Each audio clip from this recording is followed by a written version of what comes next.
Technique easy এডুকেশনের পক্ষ থেকে শুভেচ্ছা অভিনন্দন। ফিরে এসেছি আরও একটি নতুন ক্লাসে। আজকের ক্লাসে আমরা টাইপ 3 অর্থাৎ তোমাদের যে পাঠ্য বই আছে সে পাঠ্য বইয়ের 11 নম্বর অধ্যায় স্থানাঙ্ক জ্যামিতি থেকে আমরা কিছু এমসিকিউ সলভ করব। টাইপ 3 তে মূলত থাকছে কি আমরা একটু দেখে নেব। টাইপ 3 তে থাকতে হচ্ছে তিনটি বিন্দু দ্বারা বা ত্রিভুজের যে ক্ষেত্রফল নির্ণয় অর্থাৎ এন্টি ক্লকওয়াইজ যে বিন্দুগুলোকে স্থাপন করে আমরা যে ক্ষেত্রফলটা নির্ণয় করি আমরা বেসিক্যালি ওই ক্ষেত্রফলটা বের করার চেষ্টা করব। তিনটা বিন্দু এখানে চারটা পাঁচটা মনে করো যে এটা ট্রায়াঙ্গেল হইতে পারে, কোঅর্ডিনেটর হতে পারে, পেন্টাগন, হেক্সাগন বা যে কোনো বহুভুজের আমরা ক্ষেত্রফল কিন্তু এখান থেকে বের করতে পারবো এই ফর্মুলা অ্যাপ্লাই করে। তো আমরা প্রথমে আমাদের এই প্রথম কোশ্চেনটা একটু সমাধান করি। বলা হয়েছে যে এর একটা স্থানাঙ্ক দেওয়া আছে, বি এর একটা স্থানাঙ্ক দেওয়া আছে এবং সি এর একটা স্থানাঙ্ক দেওয়া আছে। তাহলে তিনটা এ বি সি তিনটা পয়েন্টের তিনটা কোঅর্ডিনেট দেওয়া থাকলে এই ট্রায়াঙ্গেলের যে এরিয়াটা ট্রায়াঙ্গেল এবিসি এর এরিয়াটা আমাদের বের করতে বলছে যে নিচের কোনটি হবে। তো আমরা যেটা করব সেটা হচ্ছে এন্টি ক্লকওয়াইজ অর্থাৎ ঘড়ি কাঁটা বিপরীত দিকে আমরা এই বিন্দুগুলোকে স্থাপন করে তারপর ক্ষেত্রফল নির্ণয় করলে আমাদের একবারেই সঠিক অ্যান্সার আসবে। তো যেহেতু এমসিকিউতে টাইমটা একটু কম থাকে তো তোমাকে কিন্তু এই কাজটা বেশ ফাস্ট করতে হবে। আমি তোমাদের দেখাই দিই। দেখো 3 আর হচ্ছে 2, এই 3 আর এখানে 2 মনে করো এরকম একটা জায়গায় বি এর অবস্থান হবে। তারপর এর অবস্থান হবে হচ্ছে 1 আর হচ্ছে 3। আমাদের এর ভ্যালু হচ্ছে 1 আর 3, এরকম জায়গায় এর অবস্থান হবে এ। আচ্ছা, আর বি হবে কোথায়? বি হবে হচ্ছে 3 আর 2 এইখানে হবে বি। আর সি এর অবস্থান কোথায়? -4, এক্স এর মান -4, ওয়াই এর মান -2 এরকম জায়গায় হবে সি এর অবস্থান। তো অ্যাড করে দিলে একটা ট্রায়াঙ্গেল হলো, এটার ক্ষেত্রফল চাইছে। তুমি খেয়াল করে দেখো এন্টি ক্লকওয়াইজ বসালে প্রথমে এখান থেকে যদি শুরু করো প্রথমে বি আসবে, বি এর পরে এ আসবে, এরপরে সি আসবে, সি এর পর আবার বি। অর্থাৎ তুমি যে পয়েন্ট থেকে শুরু করবা সেই পয়েন্টে যে শেষ করবা। তাহলে আমি যদি বি পয়েন্ট থেকে শুরু করি তাহলে বির পরে কিন্তু এ আসবে, এরপরে সি আসবে। তাহলে এন্টি ক্লকওয়াইজ এই ভ্যালুগুলোকে যদি আমরা একটু বসাই দিই, দেখো যে এখানে হাফ ইন্টু মডুলাস দিবা, কারণ যে ক্ষেত্রফলটা মাইনাস আসবে না। যদি আমাদের বিন্দুগুলো ঠিক মতো বসানো হয় তাহলে মাইনাস আসার কথা না, তবু মডুলাস যেহেতু এরিয়াটা ঋণাত্মক হবে না। ওকে, প্রথমে বি এর ভ্যালু হচ্ছে 3 আর 2, এই 3 2 লিখলাম। তারপর হচ্ছে এ হচ্ছে 1, এক্স এর মানটা উপরে আর হচ্ছে ওয়াই এর মানটা নিচে। তারপর হচ্ছে তোমার সি হচ্ছে -4 আর এখানে -2। শুরু করছি কোথা থেকে? বি থেকে। বি এর মানটা আবার লিখবা, যেখানে শুরু সেখানেই শেষ। ওকে, তাহলে হাফ। এবার চলো হিসাব করি। এই উপরেগুলো তখন তুমি গুণ করবে তখন প্লাস হবে, এদেরকে প্লাস করতে হবে। তাহলে এখানে পাচ্ছি আমরা 3 3 9। ওকে, প্লাস আর এই প্লাসে মাইনাসে মাইনাস, 2 1 2। ওকে, এবার এইটা কত আসে বলো তো? -8। এবার মাইনাস, ফর্মুলার মাইনাস, আর এখানে কি হচ্ছে বলো তো? তোমার 2, ফর্মুলার মাইনাস আর এই মাইনাসে প্লাস, তাহলে কত হচ্ছে? 3 4 12 প্রথমগুলা। তাহলে এখানে আমরা 3 4 12, এই যে 12 আসছে। এবার মাইনাস আর এখানে মাইনাস মাইনাসে প্লাস, 3 2 6। দেখো যখন তুমি উপর থেকে নিচের গুলা অর্থাৎ ক্রস করে গুণ করবা তখন তুমি প্লাস চিহ্ন দিবা, আর যখন তুমি নিচ থেকে উপরের গুলাকে গুণ করবা তখন তুমি মাইনাস চিহ্ন দিবা। আর যে মাইনাস থাকে সেই মাইনাস আবার প্লাস হয়ে যাবে। তো আমরা এই যে গুণ করে করে বসালাম, এখন এটাকে হিসাব করব। হাফ ইন্টু, দেখো এই সবটুকু মিলে হয় -12 আর এই হচ্ছে +12, কাটাকাটি যায়, 9 6 মিলে হয় 15, এই হচ্ছে 15। তাহলে অ্যান্সার হচ্ছে 15/2। এই দেখো আমাদের অ্যান্সার কি বলো তো? 15/2। অ্যান্সার হচ্ছে 15/2। তাহলে আমরা ঘড়ি কাঁটা বিপরীতে বিন্দু বসে আমরা কিন্তু যে কোনো চতুর্ভুজের বা ত্রিভুজের ক্ষেত্রফল কিন্তু এভাবে বের করতে পারবো। তো আমরা পরের কোশ্চেনটা যদি বের করতে চাই তাহলে আমাকে কি করতে হবে? প্রথমে এই ত্রিভুজের যে বিন্দুগুলো একটা অবস্থান মোটামুটি তোমাকে নির্ণয় করে ফেলতে হবে। প্রথমে এ হচ্ছে -1 আর হচ্ছে 1, এক্স এর মান -1, ওয়াই এর মান 1, এরকম একটা জায়গায় এর অবস্থান। বি হচ্ছে 2 আর 2, x2 y2 এরকম জায়গায় বি এর অবস্থান। আর সি হচ্ছে কোথায় বলো তো? এক্স এর মান 3, ওয়াই এর মান -3, তাহলে এরকম জায়গায় সি এর অবস্থান। তাহলে তুমি পাচ্ছ কি বলো তো? তুমি যদি ফার্স্ট কোয়াড্রেন্ট থেকে শুরু করো তাহলে প্রথমে বি পাবা, বি এর পরে এ পাবা, আর এর পরে সি পাবা। তাহলে তুমি এবার এই অনুযায়ী মানগুলো বসায় দাও। হাফ মডুলাস বা ইনটু, এখানে প্রথমে বি এর মান 2 আর 2 লেখো। তারপর আছে কি এর মান কত এখানে আছে? এর এক্স এর ভ্যালু হচ্ছে -1, ওয়াই এর ভ্যালু হচ্ছে 1। তারপর হচ্ছে সি হচ্ছে 3 আর হচ্ছে -3। শুরু করছি কোথা থেকে? যেখান থেকে, সেইটাকে আবার লিখবা 2 2। একদম সহজ জিনিস কিন্তু। হাফ, এখানে প্রথমে উপর থেকে নিচে যেগুলো গুণ করবা তাতে যোগ চিহ্ন হবে, তাহলে 2 1 2 এখানে যোগ চিহ্ন হবে। আর এই যে মাইনাসে প্লাস, তার মানে প্লাসই থাকছে, এখানেও কিন্তু 3, আর এখানে যোগ 3 2 6। এবার বিয়োগ চিহ্ন হবে, এখানে মাইনাস আর এই মাইনাসে প্লাস, তাহলে কত হচ্ছে? 2। এবার এখানে তোমার হচ্ছে -3। তারপরে কি হবে? -3 দিলাম। এবার এইখানে ফর্মুলার মাইনাস আর এই মাইনাসে প্লাস, এখানে হচ্ছে 3 2 6। চলো এবার হিসাব করি।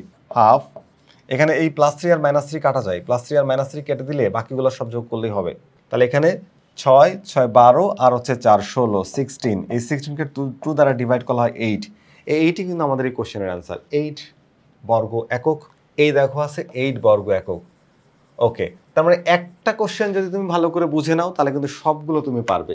তাই যে কোনো একটাকে তুমি ভালো করে বুঝে নাও, তুমি যে কোনো ক্ষেত্রফল এখান থেকে বের করতে পারবে। তো এখানেও 3টা বিন্দু দেওয়া আছে, এই বিন্দুগুলোর ক্ষেত্রফল বের করার আগে তোমাকে একটু সামান্য একটু কি করতে হবে, যে বিন্দুগুলো কে কোথায় আছে এটা একটু দেখে নিতে হবে। আচ্ছা, আমরা যদি বিন্দুগুলো একটু দেখি, দেখো প্রথমে আছে 0 আর হচ্ছে 2, এক্স এর মান নাই, 0 ওয়াই এর মান 2, যে এরকম জায়গায় আমরা পাবো হচ্ছে তোমার এ পয়েন্টকে।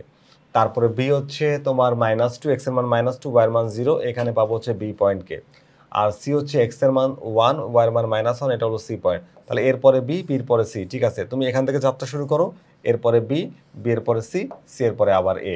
চলো মানগুলোকে বসাই দিই। তাহলে এ হচ্ছে তোমার 0 আর হচ্ছে 2 লিখে দিলাম। বি, বি হচ্ছে -2 আর হচ্ছে 0। আর সি, সি হচ্ছে 1 আর -1। শুরু করছি কোথা থেকে? 0 আর 2 থেকে। হিসাব যদি করি এবার, হাফ, এখানে 0 প্লাস, আর এই মাইনাস মাইনাসে প্লাস 2 প্লাস 2, এবার মাইনাস, আর এই মাইনাসে প্লাস 2, তারপর হচ্ছে এখানে -0, আর এটাও 0-র সাথে মাল্টিপ্লাই করলে আবারও 0 হয়ে যায়, +0। যাই হোক, হিসাব করো 1/2। এখানে আমরা কত পাচ্ছি বলো তো? আচ্ছা, আমরা এখানে আরেকবার একটু হিসাবটা দেখে নিই। 0, এখানে হচ্ছে 2, এখানে হচ্ছে 2। আচ্ছা, ওকে, এরপরে আমরা এদিকে যাব। এখানে 4 হয়, এটা 2 হয় না, এটা হয় 4। দেখো, এই 2 দুগুণা 4, মাইনাসে মাইনাসে +4 হয়ে যায়। তাহলে এই জিরোগুলো সব বাদ যাচ্ছে, এটা হিসাব করলে আমরা কত পাচ্ছি? পাচ্ছি হচ্ছে 8। তাহলে এখানে দিলাম 8।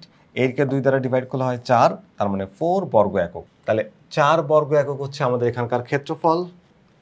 এইটা হচ্ছে আমাদের এই কোশ্চেনের অ্যান্সার। আমরা যদি পরের প্রশ্নে যাই, পরের প্রশ্নে দেখো, আমরা স্থানাঙ্কগুলো যদি বসাই তাহলে আমাদের স্থানাঙ্ক দেখতে পাচ্ছি এটা এবং এটা দুইটাই ফার্স্ট কোঅর্ডিনেটের। তাহলে দুইটা ফার্স্ট কোঅর্ডিনেট, এনটা আগে আসবে, কারণ এন এর ভ্যালুটা বড়, এনটা কিন্তু আগে আসছে। তো এনটা যদি আগে আসে, তাহলে আমরা যদি মানটাকে একটু বসাই, এনটা আগে আসছে, ত্রিভুজটার অবস্থান কেমন হবে? এন হচ্ছে 3 4, এক্স এর ভ্যালু 3, ওয়াই এর ভ্যালু 4, এরকম একটা জায়গায় আসবে। এই হচ্ছে এন। আচ্ছা, তারপর এম হচ্ছে 1 আর 2, এক্স এর মান 1, ওয়াই এর মান 2, এই হচ্ছে তোমার এম। আচ্ছা, এরপর হচ্ছে এক্স এর মান -2 আর ওয়াই এর মান হচ্ছে +5, এই যে এরকম জায়গায় আসবে পি। তাহলে যদি তুমি ট্রায়াঙ্গেলটাকে ফেলো, তাহলে দেখো অ্যান্টিক্লকওয়াইজ ঘোরালে এন এর পরে পি আসবে, পি এর পরে এম আসবে, এম এর পরে আবার এন আসবে। তো সেই অনুযায়ী তুমি মানগুলোকে বসাই দিবা। তো মানটা যদি বসায় দেওয়া যায় তাহলে হাফ ইন্টু এন এর মান হচ্ছে 3 আর হচ্ছে 4, তারপর হচ্ছে পি -2 আর হচ্ছে 5, আর এম হচ্ছে 1 আর হচ্ছে 2। শুরু করছি কোথা থেকে? 3 4 থেকে। তাহলে 3 আর 4কে আবার এখানে লিখবো। এবার হিসাব করব। তাহলে হাফ, চলো এটা গুণ করি, কত আসে বলো তো? 3 5 15। ওকে, মাইনাস 2 দুগুণা 4, এটা প্লাস হয় কিন্তু প্লাসে মাইনাস এটা মাইনাস। ওকে, আবার প্লাস, 4 একে 4। এবার আসো সূত্রের মাইনাস, মানে এবার উল্টা দিকে গুলো মাইনাস হবে। তো মাইনাস আর এই মাইনাসে প্লাস, 4 দুগুণা 8, এটা 5 একে 5, -5, আবারও মাইনাস দাও, 3 দুগুণা 6। তো এটাকে আমরা এখন হিসাব করব। তাহলে আমরা টোটালটা হিসাব করলে আমরা পাচ্ছি এখানে সব কিছু যোগ বিয়োগ করার পর থাকে হচ্ছে 12, আবার 12কে যদি আমরা 2 দিয়ে ভাগ করি তাহলে হয় 6। এই 6 বর্গ একক যেটা আমাদের, সেটা হচ্ছে আমাদের ক্ষেত্রফল। আমাদের ক্ষেত্রফল কোনটা বলো তো? এই কোশ্চেনের অ্যান্সার হচ্ছে ঘ, এটা আমাদের অ্যান্সার। আচ্ছা, পরের কোশ্চেনটা দেখো। পরের কোশ্চেনে বলা হচ্ছে কি,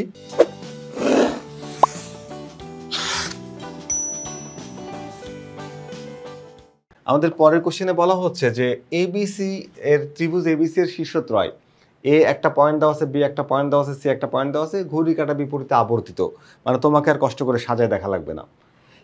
এবং সেই ত্রিভুজের ক্ষেত্রফল দেওয়া আছে হচ্ছে 10 বর্গ একক হলে টি এর মান নির্ণয় করো। তাহলে আমরা যদি ঘড়ি কাঁটা বিপরীতে আবর্তিত থাকে তাহলে প্রথম এর ভ্যালুগুলো লিখবা, -2 1, তারপরে বি এর ভ্যালু লিখবা 3 আর টি, এক্স এরটা উপরে, ওয়াই এরটা নিচে। তারপর হচ্ছে সি হচ্ছে এক্স এর মান উপরে, ওয়াই এর মান নিচে। শুরু করছিলাম কোত্থেকে? এ থেকে, তাহলে একে আবার লিখবো 2 আর হচ্ছে 1। এই যে ক্ষেত্রফল বের করলাম। প্রশ্নে বলছে এই ক্ষেত্রফলটা হবে হচ্ছে 10 একক, তাহলে 10টাকে এখানে লিখে দিলাম ইজ ইকুয়ালস টু। চলো এটাকে একটু হিসাব করা যাক।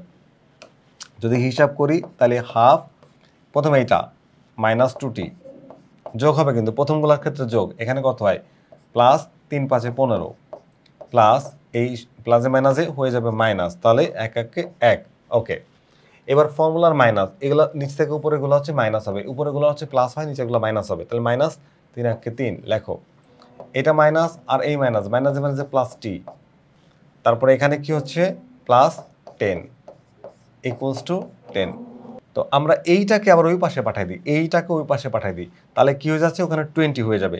আর এখানে এই 2t থেকে t মাইনাস করলে মাইনাস টি থাকবে। আর এখানে তো 15 আর হচ্ছে 10, 25, তা থেকে 4 বাদ, তাহলে 21, 21 minus T, 21 minus T equals to 20, কারণ এই 2 এখানে যায় 10-এর সাথে গুণ করে 10 দুগুণা 20 হয়ে গেল। এখন এই যে 21 t is equals to 20 minus 21, okay, 20 minus 21, ওকে।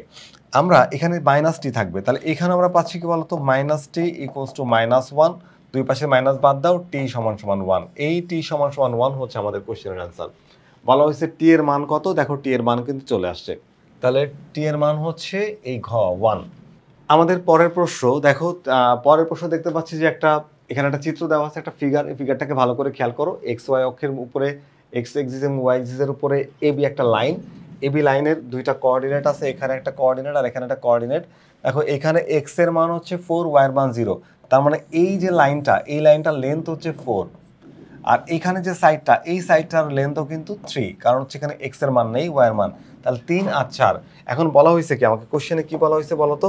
কোশ্চেনে বলা হয়েছে যে ত্রিভুজ এ ও বি এর ক্ষেত্রফল। ত্রিভুজ কি বের করতে বলছে বলো তো? ত্রিভুজ এ ও বি এর ক্ষেত্রফল। তাহলে ত্রিভুজ এ ও বি এর ক্ষেত্রফল বের করতে গেলে আমাকে কি করতে হবে বলো তো? খুব বেশি কিছু করতে হবে না, শুধু তুমি মানটা দেখো আর অ্যান্সারটা বলো। এই দেখো, এইটা হচ্ছে তোমার 4 আর এইটা হলো 3, যেহেতু এখানে এক্স এর মান 4, ওয়াই এর মান নেই, এখানে ওয়াই এর মান 3, এক্স এর মান নেই, তো এটা তো সমকোণী ত্রিভুজ। তো আমরা জানি ত্রিভুজের ক্ষেত্রফল হচ্ছে হাফ ইন্টু ভূমি গুণ উচ্চতা। তো এখানে ভূমিকে 4 ধরো, উচ্চতাকে 3 ধরো, তাহলে কত পাচ্ছ দেখো, হাফ ইন্টু 3 4 12, 12কে 2 দিয়ে ভাগ করে দাও 6। এই 6 বর্গ একক হচ্ছে এই ত্রিভুজের ক্ষেত্রফল, ত্রিভুজ এ ও বি এর ক্ষেত্রফল। তাহলে আমাদের অ্যান্সার হচ্ছে এই খ। এখন পরের প্রশ্ন যখন আমরা যাব, আরও একটা চিত্র দেখব। দেখো এখানে একটা চিত্র দেওয়া আছে এবং এই চিত্রে বলা হচ্ছে যে ত্রিভুজ এবিসি ক্ষেত্রফল 12 বর্গ একক হলে সি এর স্থানাঙ্ক নির্ণয় করো। সি বলতে এই পয়েন্টের স্থানাঙ্ক চাচ্ছে। দেখো যে এই পয়েন্টের স্থানাঙ্ক চাচ্ছে, এই স্থানাঙ্কটা বের করতে হবে যে সি এর স্থানাঙ্কটা কত হবে। তাহলে আমরা এই সি এর স্থানাঙ্কটা বের করতে চাচ্ছি, তার আগে আমরা একটু দেখব যে, খেয়াল করে দেখো, যদি ত্রিভুজ তুমি চিন্তা করো যে এইটা হলো ত্রিভুজ বি, এই বি সি এ, অর্থাৎ এ বি সি ত্রিভুজের এ পয়েন্টটার ভ্যালু হচ্ছে, এই অংশটা হচ্ছে 2, প্রশ্নে বলা আছে 2। দেখো তার মানে ও এ সমান হচ্ছে 2, ও এ সমান কি 2, ওকে। এ দেখো ওবি, ওবি হচ্ছে হাইট, এই ত্রিভুজের উচ্চতা, ওবি সমান দেওয়া আছে আবার 4 ইউনিট। এখন এই অংশটা আমি জানি না, ওকে, জানার দরকার নাই। এই অংশটাকে আমি একটা কিছু ধরে নিই, ধরো যে এটাকে ধরলাম হচ্ছে এম, ধরলাম এম, এই মানটা আমার জানা নেই। তাহলে আমরা ত্রিভুজের ক্ষেত্রফলের ফর্মুলা জানি কি, হাফ ইন্টু ভূমি গুণ উচ্চতা। যখন তুমি এসিকে টোটাল লিখবা, তাহলে এসি সমান কি হবে, ও এ প্লাস ও সি, তারপরে ও এর মান হচ্ছে 2, 2 প্লাস এম লিখতে পারবা। এটা তাহলে তোমার কি যাচ্ছে বলো তো, ভূমি। আর উচ্চতা তো তুমি জানো ওবি, ওবির ভ্যালু হচ্ছে 4, তাহলে হাফ ইন্টু ভূমি গুণ উচ্চতা। ভূমি এখানে হচ্ছে 2 প্লাস এম অথবা এম প্লাস 2, যেভাবেই লেখো। তাহলে এখানে আমরা 2 পাচ্ছি, এখানে পাচ্ছি হচ্ছে 4, এটাকে ধরলাম হচ্ছে এম, তাহলে হাফ ইন্টু এম প্লাস 2, এটা হচ্ছে ভূমি গুণ উচ্চতা, উচ্চতা হচ্ছে 4। আবার প্রশ্নে বলা হয়েছে কি, যে এর ক্ষেত্রে বলা হচ্ছে 12 বর্গ একক, সমান সমান তুমি 12 লিখতে পারবা। তাহলে সি এর মানটা, বা কি বলা হচ্ছে, সি বিন্দুর স্থানাঙ্ক, তাহলে এম এর মানটা পাই আগে, তাহলে এই এক্স এর মানটা পেয়ে যাব। তাহলে এখানে হাফটাকে ওই পাশে পাঠিয়ে দাও। হাফটাকে ওই পাশে পাঠিয়ে দিলে কি হয়ে যায় বলো তো, হাফটাকে তুমি যদি ওই পাশে পাঠিয়ে দাও, তাহলে এইটা ওখানে যে গুণ হয়ে যেতে পারে, অথবা 4-এর সাথে ভাগ হতে পারে। 4-এর সাথে ভাগ হয়ে গেলে কি হয় বলো তো, 2 ইন্টু এম প্লাস 2 সমান সমান হচ্ছে 12। এইটাকে ওই পাশে পাঠিয়ে দাও, তাহলে এটা কি হয়ে যায় বলো তো, এটা ওই পাশে যে ভাগ হয়ে যায়, তাহলে এম প্লাস 2 সমান সমান 6। এইটুকু ওই পাশে পাঠা মাইনাস হয়ে যায়, এম ইকুয়ালস টু কত পাচ্ছি বলো তো, 4। তো এম পাচ্ছি কি 4, মানে এম এর মানটা 4 পেলাম, মানে এই লেন্থটা হচ্ছে কত, 4 আসছে। এখন খেয়াল করে দেখো, যদি এম এর মানটা 4 আসে, তাহলে এটা আবার তো নেগেটিভ সাইডে আছে, এক্স এর নেগেটিভ সাইডে, কারণ এক্স এর হচ্ছে মূল বিন্দু থেকে ডান দিকে ধনাত্মক আর বাঁ দিকে ঋণাত্মক। যেহেতু এক্স এর নেগেটিভ সাইডে আছে, তাহলে এটা -4 হবে, আর ওয়াই এর মানটা এখানে 0 হবে। এক্স এর মানটা 4, কারণ এক্স অক্ষের উপর, ওয়াই এর মান 0। তাহলে আমরা পাচ্ছি হচ্ছে এম এর মান যেহেতু 4 আসছে, এটা হচ্ছে এক্স এর মান, তাহলে এক্স হচ্ছে -4 আর ওয়াই হচ্ছে 0, এটা হচ্ছে সি বিন্দুর স্থানাঙ্ক। তাহলে আমাদের অ্যান্সার কি বলতো, -4 আর 0 মানে হচ্ছে ক নাম্বারটা হচ্ছে আমাদের এই কোশ্চেনের অ্যান্সার। আশা করি তোমরা সবাই এটা বুঝতে পেরেছো। জাস্ট ত্রিভুজের ক্ষেত্রফল বের করো আর ক্ষেত্রফলটা দেওয়া আছে ইকুয়াল করে দিয়ে সেখান থেকে যে এম এর যে মানটা বের করছি এই এমটা হচ্ছে এক্স এর মান আর এক্স হচ্ছে এক্স এর উপর এক্স এর স্থানাঙ্ক আর এক্স এর উপর ওয়াই এর স্থানাঙ্ক হয় 0। আমাদের এই টাইপের সর্বশেষ প্রশ্ন আমরা দেখতে পাচ্ছি একটা চতুর্ভুজের ক্ষেত্রফল বের করতে বলা হয়েছে এখানে আমাদের। দেখো এ বি সি ডি অর্থাৎ এন্টি ক্লকওয়াইজ বিন্দুগুলোকে বসাই দিয়ে আমরা সহজেই কিন্তু এই ক্ষেত্রফল বের করতে পারবো।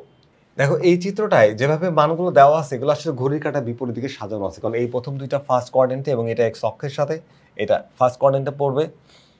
তোমার এটা হচ্ছে যে পড়বে হচ্ছে সেকেন্ড কোয়াড্রেন্টে, এটা তোমার হচ্ছে মাইনাস এক্স আর হচ্ছে 4 থার্ড এক্স এর মান মাইনাস মানে থার্ড কোয়াড্রেন্টে। তার মানে বুঝতেই পারছো যে এটা এন্টি ক্লকওয়াইজ সাজানো আছে, আমাকে সাজাতে হবে না, আমি জাস্ট ফর্মুলাটা অ্যাপ্লাই করে দিই। তাহলে এখানে 5 আর হচ্ছে 0 আর এখানে হচ্ছে 5 আর হলো 6, এখানে হচ্ছে -3 আর হচ্ছে 8 আর হচ্ছে -3 আর 2। আমি শুরু করছিলাম যেখান থেকে শেষ করব সেখানে। তাহলে এই বিন্দুর পয়েন্টগুলো আবার লিখবো, এই বিন্দু যে স্থানাঙ্কটাকে আবার লিখবো। ওকে, সবগুলো মান অ্যাড করে দিলাম। এবার আমরা এটাকে কি করব, এই যে যেভাবে গুণ করি আমরা এই গুণটা করব, হাফ ইন্টু এখানে 5 ছক কত 30। ওকে, আবার প্লাস হবে এখানে কত 5 8 40, এখানে কত -6, সূত্রের মাইনাস সূত্রের প্লাস আর এই মাইনাসে মাইনাস 3 0 0। ওকে, এবার এটা তো হয়ে গেল। এবার আমরা নিচ থেকে উপরের দিকের হিসাবগুলো করব। নিচ থেকে উপরের দিকে হিসাব করলে এটা কি হচ্ছে বলো তো, ফর্মুলার মাইনাস আর এখানে 0 হয়ে যায় 5 × 0, ফর্মুলার মাইনাস আর এই মাইনাসে মিলে হয়ে গেল প্লাস, এখানে 3 6 18 লিখলাম 18, ফর্মুলার মাইনাস আর এই হচ্ছে মাইনাস হয়ে গেল প্লাস, 3 8 24 24, ফর্মুলার মাইনাস আর এখানে তো কোনো প্লাস, দুইটাই প্লাস, তাহলে প্লাস মাইনাসে থাকবে 5 2 10। এখন এটাকে হিসাব করলে আমাদের অ্যান্সার চলে আসবে। তো এই টোটালটাকে আমরা কাউন্ট করলে যে মানটা পাচ্ছি সেটা হচ্ছে দেখো যে হাফ ইন্টু 96, সবগুলো যোগ বিয়োগ করার পরে আমরা পাচ্ছি এর সামেশনটা পাচ্ছি 96, আর 96 কে 2 দ্বারা ডিভাইড করলে পাবো আমরা 48। তাহলে আমাদের অ্যান্সার কি বলতো, 48 বর্গ ইউনিট, স্কোয়ার ইউনিট 48। এই দেখো 48 আছে কিন্তু অ্যান্সারে। তাহলে আমাদের এইটার অ্যান্সার হচ্ছে 48 বর্গ একক। তাহলে দেখো এই যে টাইপটা আমরা, যে একটা ত্রিভুজের 3টা বিন্দু বা চতুর্ভুজের 4টা বিন্দু দেওয়া থাকলে ঘড়ি কাঁটার বিপরীতে বিন্দুগুলোকে বসিয়ে কিভাবে ক্ষেত্রফল নির্ণয় করা যায় সেই সংক্রান্ত যে ছোট ছোট ম্যাথের মতো করে আমরা এমসিকিউগুলো সমাধান করেছি। আশা করি এই ক্লাসটি তোমরা বুঝতে পেরেছো। পরবর্তী ক্লাস দেখার আমন্ত্রণ জানিয়ে আজকের ক্লাসটি এখানেই শেষ করছি। আল্লাহ হাফেজ।